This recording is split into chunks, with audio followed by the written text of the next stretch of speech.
Cheers, legends. Sammy from Short and Stout Beer Reviews. We've got a very interesting one this morning. It's from Yeastie boys out of Wellington in New Zealand. It's called Rex Attitude, and it's a heavily peated golden ale. And from what I hear, it is very, very smoky. So it's going to be interesting to see how it goes. Percentage on this one is 7. And yeah, I love the can artwork too. Old T-Rex sitting on the armchair with a cigar and it looks like a whiskey. So yeah, let's go it. This will be very interesting. Be one of those beers I reckon people would either love or hate. It's got very mixed reviews.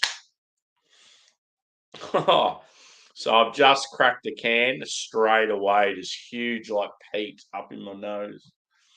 That's insane. Got my elegant glassware.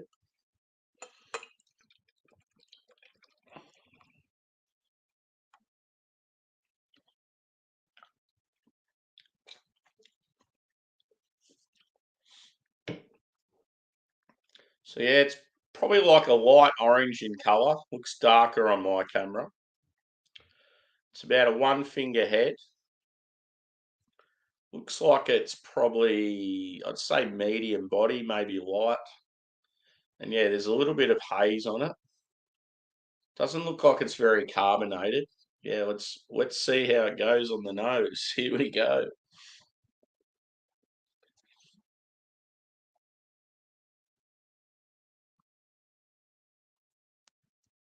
Huge peat. It's like if you're sitting at like a bar table and you've got an ashtray next to you. Think of that.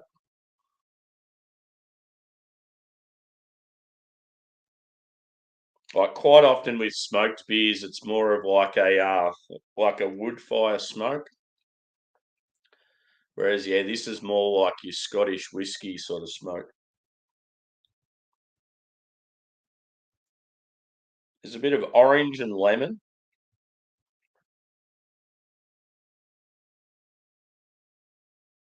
I reckon it's quite sort of biscuity.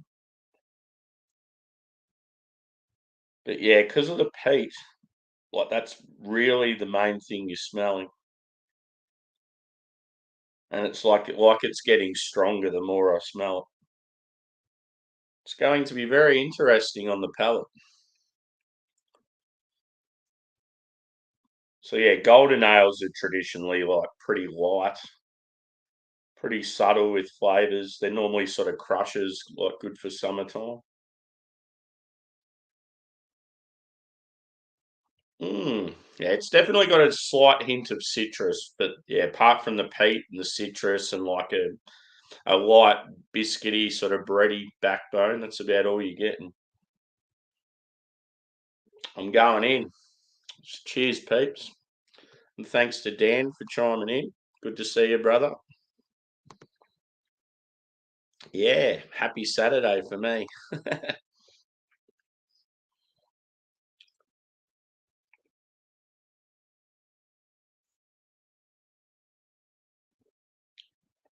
Ooh,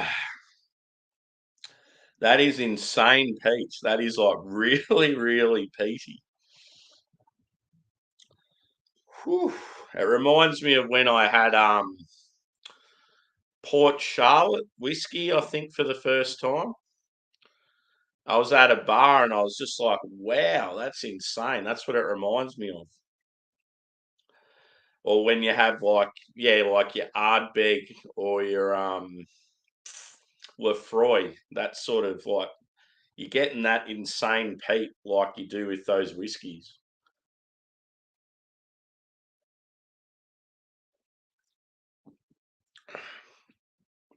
It definitely takes center stage, there's no doubt about it. But yeah, underneath you're getting like a slight hint of citrus flavour. As I said, like orange, lemon, maybe like mandarin or something like that. It's sort of like a sweet citrus, maybe slightly pithy, but more sweet. But yeah, the peat just over the top of everything else. I'd say the body's more light to medium. But yeah, as far as like bitterness and that goes, if there is any, you're not really tasting it just because the peat's so intense. So yeah, if you love peat, you would love this beer. If you can't stand it, don't even bother with it.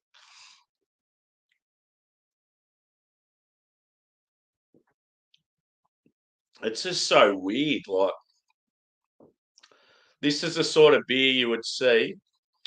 We have a festival in Melbourne called Gabs. Brewers have their own stand there, but then in the middle you'll have a festival beer brewed by each like brewer, and they go all out and try and make real crazy, real innovative sort of beers and like to really like fuck with your head. And yeah, I could just imagine this being that sort of beer. Like people would be like, "What is going on?" Because yeah, you look at that and you just think it's like a, I don't know, like a hazy, if anything. But no, it tastes like Ardbeg 10 with a dash of orange in it.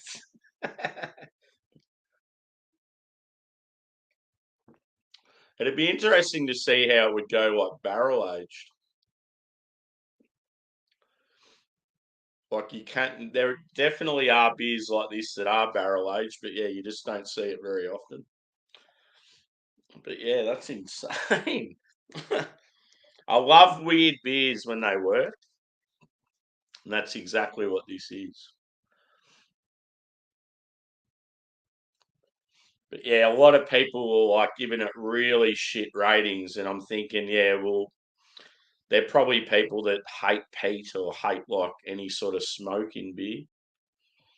But yeah, this is right down my alley.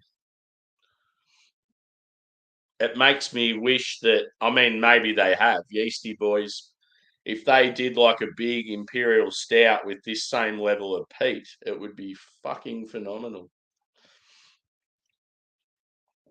So yeah, it says on the back, it's got the world's smokiest beer on the back. I don't know about that. It's definitely smoky though.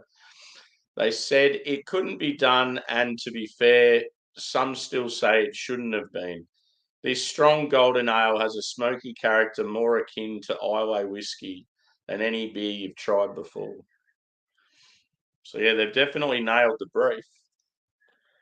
Old T Rex there, he's having the time of his life. But yeah, score wise with this, oof, I reckon I'd say probably a 4.4 out of 5. I actually rate it pretty high. I'm definitely a fan of peated whiskey, and yeah, it's like it just has that exact characteristic that they have, only with a weird style beer.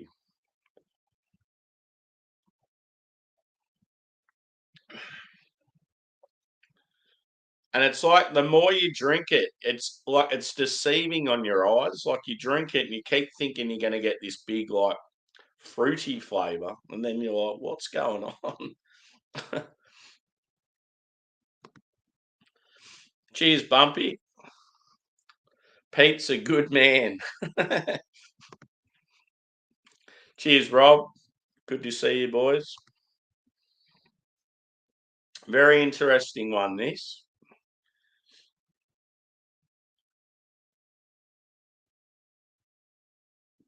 But yeah, I reckon about 4.4 out of 5. It's certainly something you couldn't session. It's way too intense for that. It's definitely like a one and done. I mean, I'd buy it again for sure, but I wouldn't drink any more than one in a session. It's one of those beers you'd sort of get to like give to a mate that's unexpectedly going to drink it, and they'd be like, "What the fuck's going on here?"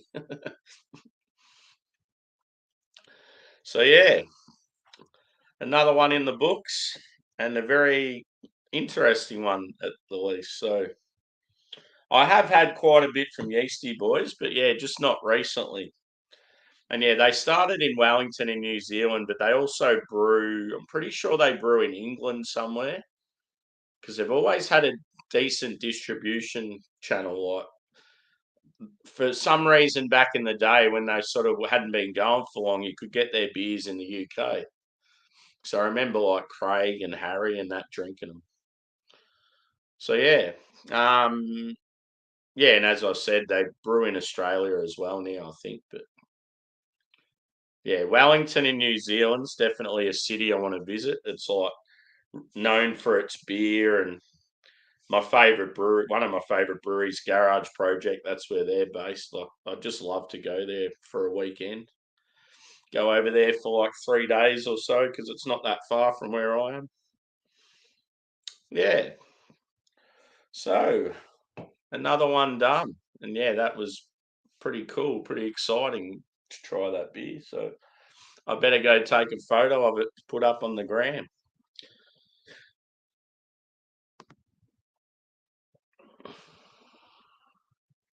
Oh yeah, is that what you're drinking now?